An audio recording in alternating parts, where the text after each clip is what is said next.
Welcome to the Healers Café, conversations on health and healing with Dr. Manon.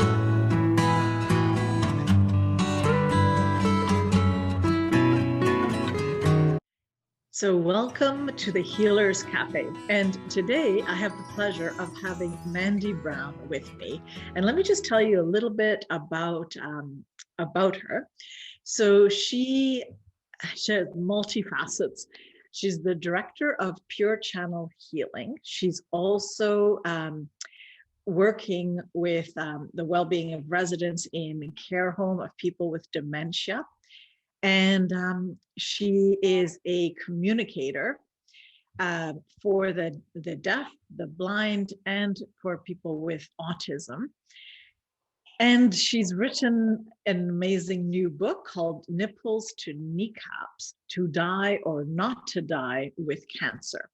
So welcome to this show. And so tell us how, there's so many different parts.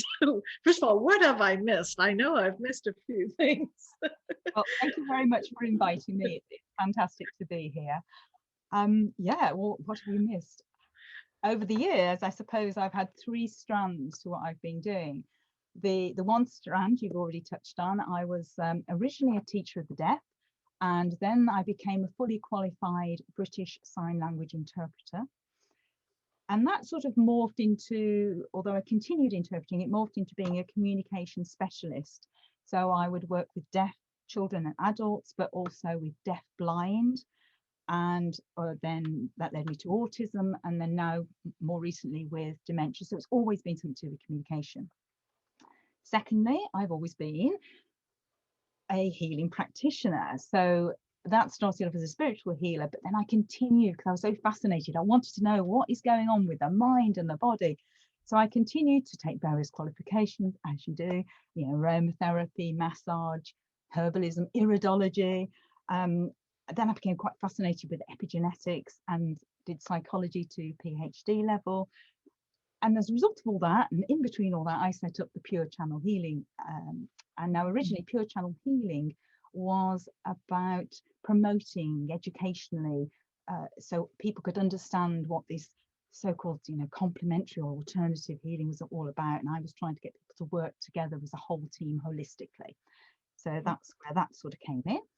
And then thirdly, I have alongside all that, because of the spiritual awakening, a little bit by some of what was sort of mentioned in the book, because of that, I ended up on a path which I can only describe as being a spiritual healer or spiritual teacher.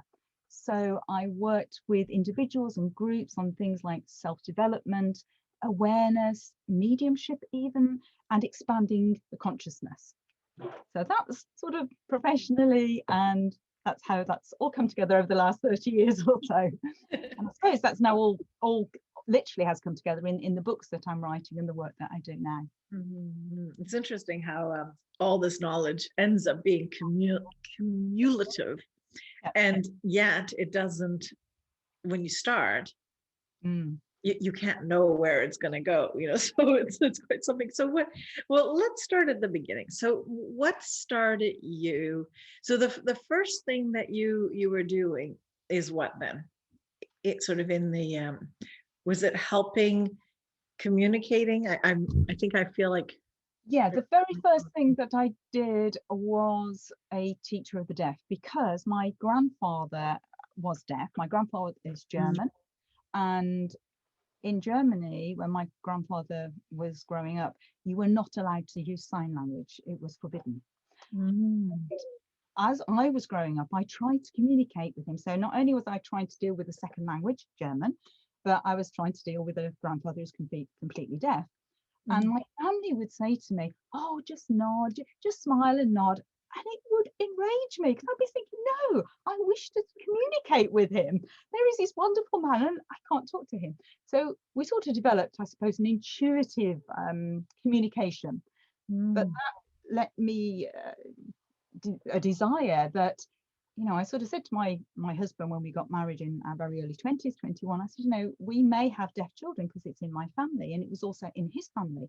We did. But I said, I want to be able to communicate if that happens. So Mhm. I then said, you know what, I'm going to become a teacher of the deaf. And funnily enough, when I got to the point of qualifying, I was equally astounded, because this was in 1985 around that time, that in the area I was lived, sign language was not allowed in the 1980s. I was absolutely, I'm going to say horrified, but I was, Feels like it. really, it's a form of communication, what's going on? So I became, through my own naivety and through my enthusiasm, I became literally the first teacher that in the county that I lived in, well, maybe in parts of Britain actually, to actually introduce sign language. And I remember when I went to my interview with the head teacher, it was an oral only school, so all the teachers only would work with producing speech. So in my interview, very naive, first job I ever had, I sort of said to the head teacher, look, you know, can I sign with the children? And she went, oh no, Mrs. Brown, the children don't sign. And I went, yes, but can I sign with the children? Total communication. I will still use my voice, but I will sign at the same time. So I will talk and sign at the same time. And she said, well, yes, if you want to. Fantastic. So I walk into this class, the first day I've ever been in teaching, and I had a class of 30 children, and 10 of them were deaf. So I walk in, very naive, very young, and I say, oh, good morning. My name is Mrs. Brown. It went dead silent. And all these children, these deaf children went, oh, shh, not allowed, not allowed. You'll be in trouble, not allowed. And I was thinking, but they can sign. And I was going, oh, whoa, slow down, slow down. How do you know how to sign? And they were going, shh, and pointing to some of the children. Their family deaf, their parents have taught them. And I was absolutely astounded, but that was the start. So it was going on, but hidden.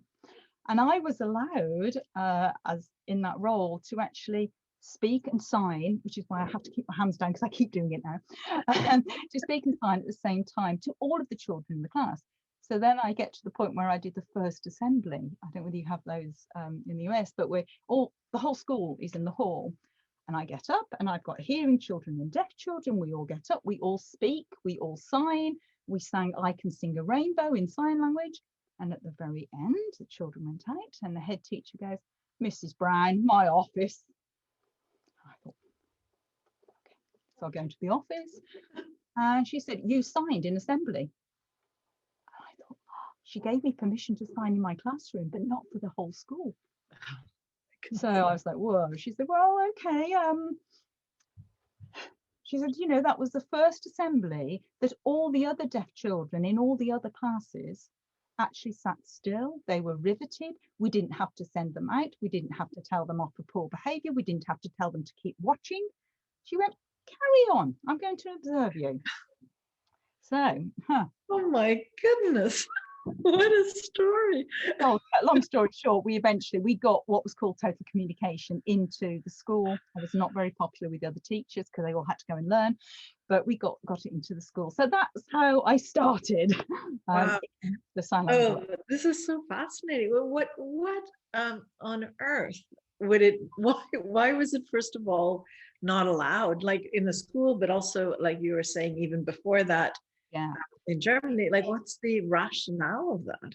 Goes back to history and a particular conference called the Milan Conference, many years back before, and it was also to do with a law, I believe, that we had in England, in that you couldn't inherit property or be on the a member of the royal family taking position in anything if you were deaf or if you couldn't speak. And there were members of the royal family who were deaf. So it was really this very strong thing about you have to be able to speak. And there was a whole conference with lots of things going into it, and they decided that it was better for, rather than waving your hands around, it was better to learn to speak, which was great if you had become deafened. In other words, you've been born hearing but lost your hearing. So it'd be easier. Or if you'd only got, sort of partial deaf or something. But for those who were profoundly deaf, it took away such a lot. And there's always been, or there had been for many, many years, up to around the 1980s in England, this real, it was a real problem that it just wasn't allowed. And I remember when I went in teacher training, I went to a school for the deaf for some teacher, the practice time when you go as a probationary teacher and all the rest of it. And I saw them tell the deaf children to sit on their hands. So my view is, and now luckily it's spread everywhere, lots of people thought the same as me, is that if you can communicate, so if you can communicate with sign language, well, then you've got like a language to base your speech on. So my perfect example of this, which is actually a story of another book, but a perfect example of this is we have one of our sons is deaf. He then became blind, but anyway, he's deaf. He was deaf, and we were told he will never speak. He will never talk, but we were determined he would communicate. So one of the things I remember quite clearly is, if you'd have come to our house when our little one was, so between the age of 0 to 2, the house was full of signs. Everything was labelled. If you stood still long enough, I would have put a label on you saying Dr. M. You'd have had a label on you. The chair would have a label, the house, the light, the glass, anything, because that was all part of the total communication approach. So it wasn't just about speaking and signing, it was about writing and reading and symbols and things like that. So we had, and my son's a perfect example, being profoundly deaf, they said he would never talk.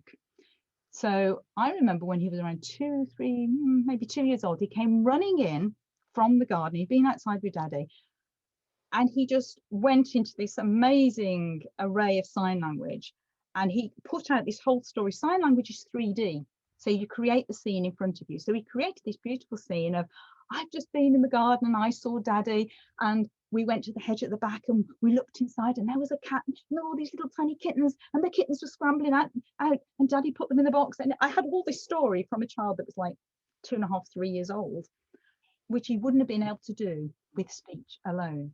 So what we did is we treated English as a second language. So he would come up to me and he'd go, Mommy, I've forgotten, how do I say in English?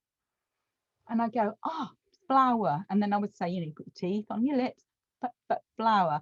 So flower. And he'd go, and then we'd just finger spell it, flower. Okay. And off he'd go. And that's sort of how he did it and how we did it. So it was a whole approach.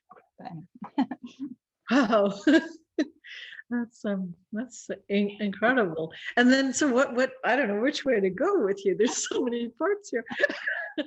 So actually, how is that now? Your son, he's older, he's moved out, and how is his life, and with everything you've been able to do? We would need another couple of hours to talk about that, but okay. If I just take you up to the time when he did leave home, when he left home, so he was deaf blind, he also has epilepsy, he has mild learning difficulties, and there were various other little tiny things.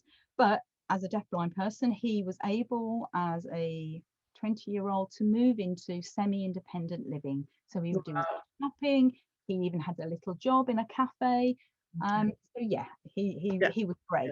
There are things that have happened since then, which is why there happens to be a book about him, but which was a real roller coaster. If I just throw in a few words like abuse and mental health issues, etc., but we won't go there yet. So deafness, you were asking me where we originally started. It was to do with my desire to help people communicate, and that continued on that thread even to now, where I work with contented dementia, and also what I call connection therapy, to work with people with dementia, and also healing, which is what we do. So communication literally has, and interpreting and helping people communicate has worked throughout my life, as well as the healing. Well, okay, so let's go to, it might be skipping now, but dementia. Because there's definitely a communication issue. There is. There. So maybe could you, explain a little bit what you're seeing and what happens and what might be helpful to understand better? Because I think it seems like it's very misunderstood Mm, mm, what dementia, not what just what it is, but how you can communicate. And I think it's our human nature to want to communicate. mm. I mean, I can talk professionally, but I can also talk quite personally because in January my mother died and she had advanced dementia. So I've had the personal journey as well as, if you like, Okay. the professional journey. But from the point of view of my mother, when we knew, and this is when I became even more involved in a way, when we first realized about 7 or 8 years ago that she had dementia, she was diagnosed with Alzheimer's. So at that point, I started to think, well, how am I going to start communicating with her? My mom loved to talk, a little bit like me, yap, yap, yap, continually. And already I could see her ability to communicate breaking down. So the one thing we did, and one thing I would advise people to do, is to work with a system called contented dementia. This is not something I've invented. It's something that is over in England, but it's one of the things that I take into the homes when I go into the homes as well. Now, with contented dementia, the idea is to help the person remain in a contented state. So you don't want the person with dementia being in that moment of what we call the red zone, where they're very scared and they're frightened, screaming, or they become angry or fighting. So I wanted to know how to avoid that and how to make sure we had, for the as best we could, have a very contented dementia person. And so we helped my mom through that. And one of the things you do is you work with, before they get sort of further on, you work with the person concerned. And I sat down with my mother and we went through a long document effectively of talking about what happened to her in her past. So it's about collecting all their history, but also collecting things about, were you ever in hospital? These will come in relevant later. And, you know, thinking about if I am not there, if I wasn't there, or my father wasn't there, what would make my mom feel secure? Because my father died the same day my mother was diagnosed with dementia. My father was diagnosed with cancer, and he died. And so we had this, okay, what do we do? And my mom would say to me, oh, where's your dad? Now this is a perfect example of dented dementia, which is where there's a little bit of a, with some people, my mum would say, where's your dad? Now I could say each time that she had not understood, or some people say remember. If you understand, I've had dementia, that's not really a good way of explaining what's happening. But I could have said, oh, I'm really sorry, you know, dad died. But if I did that for mom, it would be the first time she's heard. And if the following day it happened again, if I turned around again and said, oh, he died, she would be like, oh no. Every time it was that horrible reaction for her.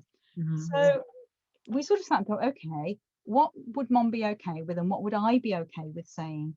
So I would say, do you know, mom, I don't know, he's probably playing golf somewhere, or, you know, he's probably looking after Dean, which is is one of our sons. Now, in my head, I'm thinking, yeah, he's probably wherever he is in his spiritual and he's playing golf, or he is a guardian of one of our children. You know, so it's what you're comfortable with saying. But some people say, well, that's lying. And it's like, but this is about being cruel. This is about being kind. It's not about lying. It's about helping them, because as time goes on, the way that it works with dementia is that the person with dementia is literally taking photographs of, if you like, almost of what is happening. It's like the camera gets shut, and so they don't actually record that moment. It's not that they've forgotten it, they never recorded it in the first place. So you can't get angry with them and shout at them if they haven't recorded that memory. But one of the other things that we find with dementia is that although they may not remember the details of things that have happened more recently, you know, who was there, names, places, etc., people with dementia do hold on to the emotions. Hi, it's Dr. Manon, and I just wanted to take a moment, commercial break, to ask you to subscribe to my podcast and kindly leave a comment if you're enjoying this. And also, just to let you know, I have tips for people in health looking for solutions to just a variety of issues. It's more like an attitude of health, and they're entertaining short videos, and you can find those under drmanonbolliger.com/tip. The link is here, and I look forward to hearing from you. So when I would walk in the room, my mom has an emotional reaction. When somebody else walks in, my mom would have an emotional reaction. If she saw a photograph of something, she might have an emotional reaction. I mean, even when I'd written the book, the Nipples to Kneecaps book, I sat down with my mom and I read it to her, or read parts to her, and she would remember them and get sort of upset and cry, but then also laugh.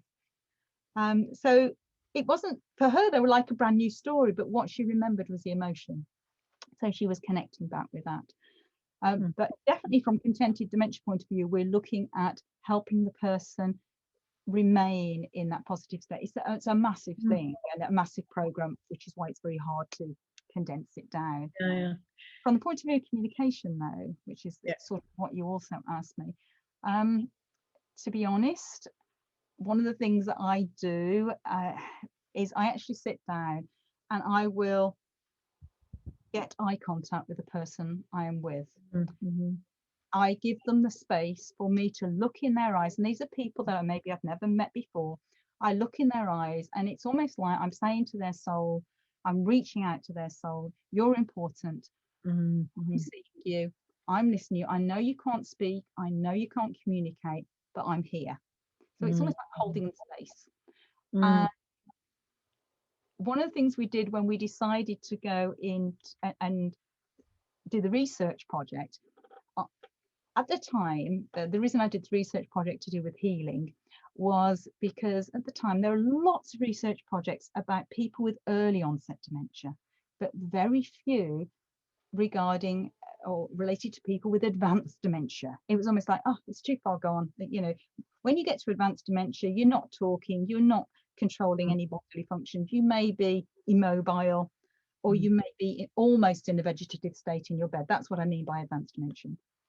So I wanted to know and test out whether if we gave a form of spiritual healing or Reiki or energy healing to people in advanced dementia, whether it would work, what would happen? Would we improve their well-being? Right. Now, if you're thinking about it, if you're trying to do a research project on that, one of the first problems you have is that you have to get consent. So that was our first little thing, but we did that. We approached all the families, we explained what we were doing and got the families to the ones who were happy. And we said, you know, would your mom or dad have been happy to be involved in this type of project? And they were really. So that's sort of how we got around it. Anyway, we eventually did it. But then, of course, we had to document. So we did what's called the MyCore test, which is a series of like little questions with little smiley faces and frowny faces. And we basically thought we'd work with 2 problems and well-being for each patient or each person we worked with. So we need to identify what those 2 problems were. So the only way we could do that was by asking the key carers or the family members, or if the person themselves had some expression still, asking them. So it was a mixture. To be honest, it was mainly the carers that were able to give us information, but it would be things like not being able to sleep, restlessness, problems with there was a whole list of different problems that they had, as well as on the scale of 0 to 6, with 0 being depressed, fed up, want to give up, and 6 being I really love my life. We did a scale of that, and they were all, obviously, to be honest, towards the 0. They were like 1s, 2s and 3s. So then we go in and they said to me, well, they won't sit still, they'll get up and walk away. And I went, well, if they do, we've got a choice. We can either follow them with trying to heal, or we can just see what happens. We'll just give it up. And that was one of the first amazing things we found. By the time we did all of the research, we went back in and we had a control group as well who we'd met, but then we didn't give any healing to. But morally, at the end, I had to go back and give healing to. That is definitely one of the problems with therapy. But we had to do that because obviously it was a research project. But one of the brilliant things we found is that not only was I able, because it was another healer, it was Steve, my partner, he was doing the main healing, and I was just there more as communication. So, and obviously to take the records and things like that. So, but what we found is I got eye contact with them all. They all gave me eye contact. Most of them, almost 99%, all fell asleep or went into a deep relaxed state. These are people who fidget, get up, walk around, can't do anything, get angry. But the best thing about it was the communication. We got verbal communication, people who hadn't spoken after healing. I remember one lady, she sat there and, you know, this was sort of about half an hour before she'd been hitting staff and things. We did the healing. And although when we walked in, she went, well, you can go away. But we stayed and I chatted to her and and we said, oh, okay. So she sat there. But afterwards she said, do you know what? I'm really angry. And I went, oh, are you? And this is somebody who didn't really speak. Yeah. And I said, you know, why are you angry? She said, well, I think I'm angry. And she was coming in little words, but angry life. So I said, well, let's talk about that. So we had then long conversations, and after we left, the home phoned me up and they went, what have you done? And I thought, oh, what have I done? They went, we couldn't believe it. She not only got out of her room, but she was smiling, and she came and joined in with the songs and dances, and we were like, great, fantastic. So it was amazing, the different things that happened. But obviously I've written it up, the official write-up, but I'm hoping to put that into a proper book so we can share it so that other people can see what we did and maybe copy it, and you know, do more studies out there, because it was phenomenal results, absolutely brilliant results. Oh, that's incredible. I was very, very happy, very happily surprised, because I was prepared for it not to work, you know. Yeah, and that's why you got your PhD in psychology, so you could actually do the research. I didn't. Yeah. Well, I did the psychology. I did my PhD all the way up to. I didn't finally get my PhD. I did all the study, but I didn't do it because I decided I didn't want to be a psychologist, actually education. Right. But I did do all the study up to it. Well, with healing like that and the results, I mean, it's the strength of communication and healing is I mean, it's so much of it. If we can just connect with people that they feel heard, I mean, that's a huge part of it. And I was doing a little bit of research on, you know, metaphor and how people communicate their experience, and just listen to how people experience their experience is it's already extremely liberating, you know. And then you add any therapy that does no harm, and you've got, you know, many possibilities and a lot of result. Okay, our time is coming close, and I have not asked you about your book yet. So let's go. If you want to read a little bit or tell us, what is this, dying with or without cancer? Right. Well, Nibbles to Knee Cancer, Die or Not to Die with Cancer was actually inspired by my husband, who in 1986 was sent home to die, and we were told by the consultant, you know, I've seen many patients in my time, but at best he has 3 months to live. But we will help him to die as painlessly and as peacefully as possible. So the story, the book is it's a true inspirational story covering just a 2-year period of what for us was the most dramatic, shocking, funny and painful events that played out in the lives of me, Steve and Alex, our oldest at the time.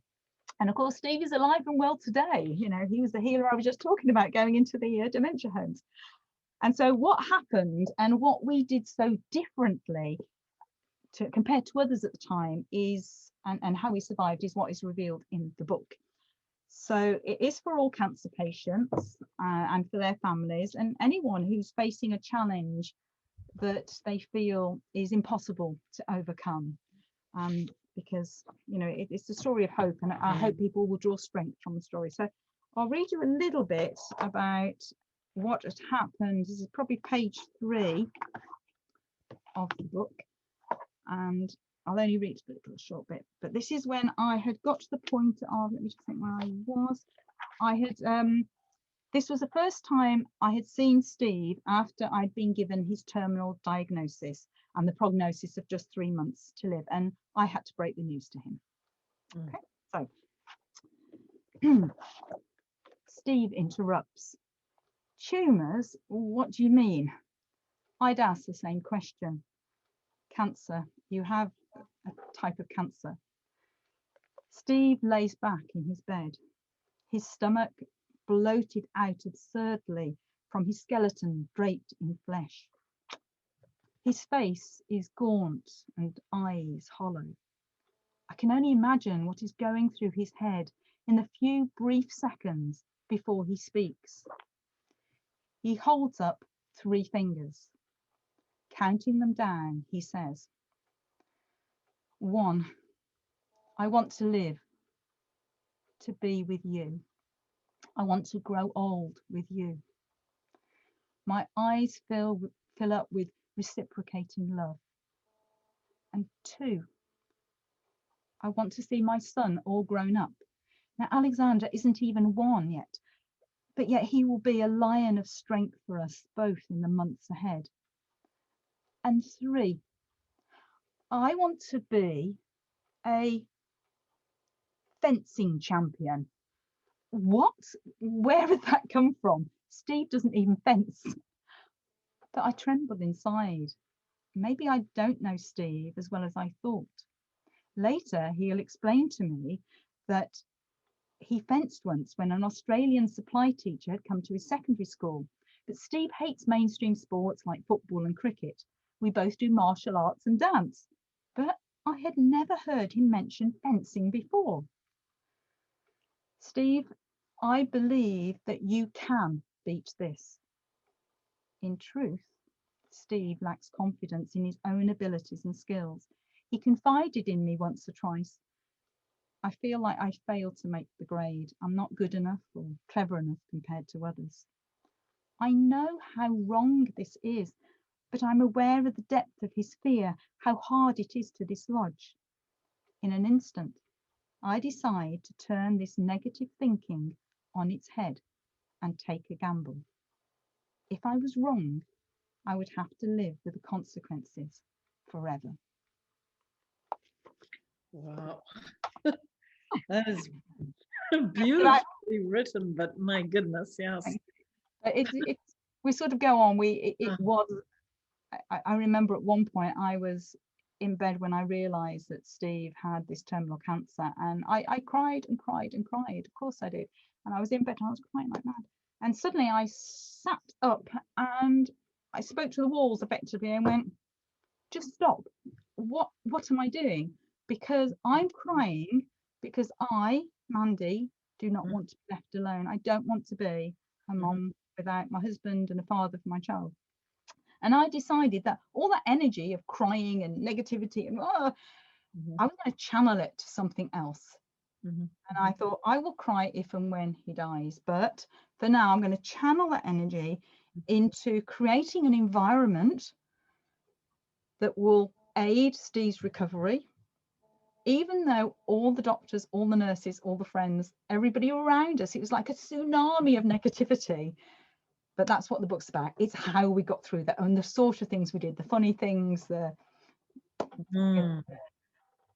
things now, when we look back, we've been able to see through the years how, if you like, science has caught up, and what we did instinctively, intuitively, we're now seeing proof of here, and here. So, and by the way, at the very back of the book, there is, for those that like this sort of thing, there in the appendix, there is I think it's a 17-point beat cancer plan. And what I've done is I've just basically tried to get everything that we did and put them down so people can also like choose, oh, I like to do that, I like to do that. So it's just to make it a little bit easier for people as well. Wow. Well, we'll definitely put the link under the interview so people can get this book. And I'm going to get this book because it's no, it's I mean, I see in 30 years of practice possibility. I see that the verdict is not out, maybe the prognosis, but what's that based on? It's on a diagnosis, and it's really not about us and how we're in charge of our own destiny. And I think, when I see that you switched in order to channel literally the energy, to remove all the negative thinking and all of that, it's huge. I even banned my own mother and his grandmother from seeing him. That sounds awful and terrible, but because every time they saw him, it was only for a short period, I hasten to say. No. But every time they saw him, they would just be in floods of tears. And I said to people, friends, if you come and visit Steve, fantastic, come and visit him, but talk about positive things. We want to know what you're doing with your life. We don't want you to come in and go, oh, yeah, how is it a shame? Oh, I'm really sorry. We know our friends well enough to know they don't want this to be happening, but it was positive. And one of the funny things was, even though I'd had the epiphany about not crying, one of the things Steve said just shortly after the excerpt I read was, if you don't cry, I won't cry. And we made a pact.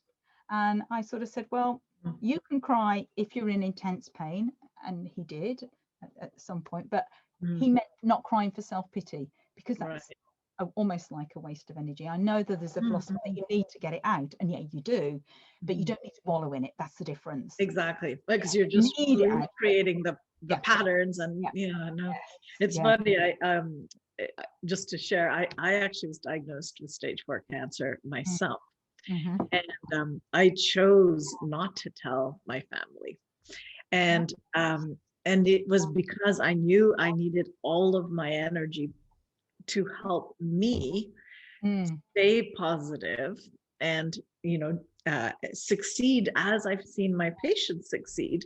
But I needed to be that for me as well, because otherwise I would be caught up in their fear and in their sadness, and all my energy would be taking care of them. And so I chose to not tell them till much later, which of course, it can be seen as hurtful on some level, because did I not trust them? And it's not about that. No.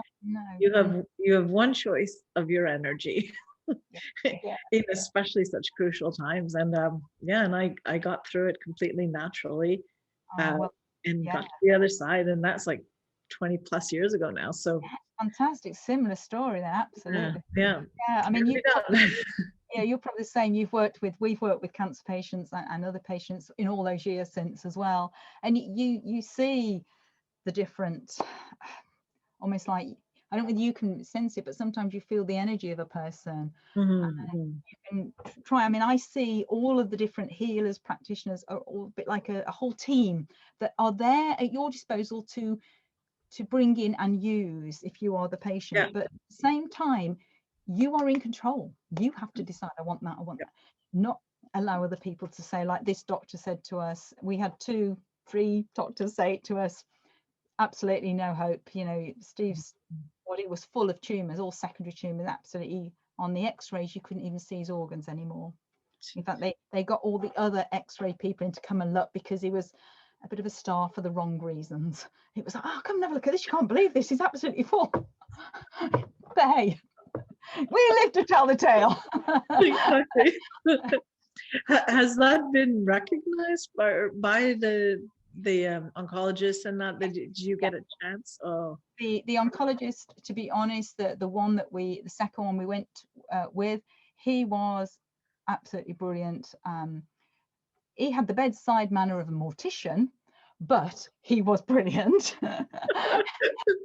In the sense that, to be fair, he actually said to us at one point, I've been an oncologist for 30-40 years, and I see very few miracles, and this is one of them. Whatever you are doing, keep doing.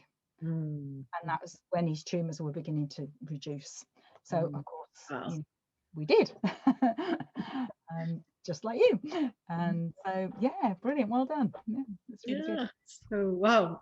what a fascinating interview, from communicating as the basis of everything. And even in the healing here, it was about having a language you both shared, which is that language of hope and positive energy, and getting through this. And, you know, it's a, Yeah. your life is tied together. It is, and it was also about communicating in a way with the cancer, because we did do a lot of that. I mean, there are funny things in the book when you read it about how Steve worked with that and actually talked to the cancer in a particular way. That's quite interesting. But yeah, it is all mapped together. It is about communicating and being aware and being in control of your own body. You know, we create our own destinies. So Exactly. Yeah. Well, thank you very much. And yeah, we'll be in touch. Definitely give me the link for the book, as I will put that in the interview when it airs. Yeah, thank you. Well, my website is either mandybrown.co.uk or nipplestonekneecaps.com. Okay. Find me on there. But yes, I will certainly send you the links. Yeah, perfect. Thank you. It's been wonderful to meet you, and I hope we get to chat again. We have lots of subjects to talk on. Clearly.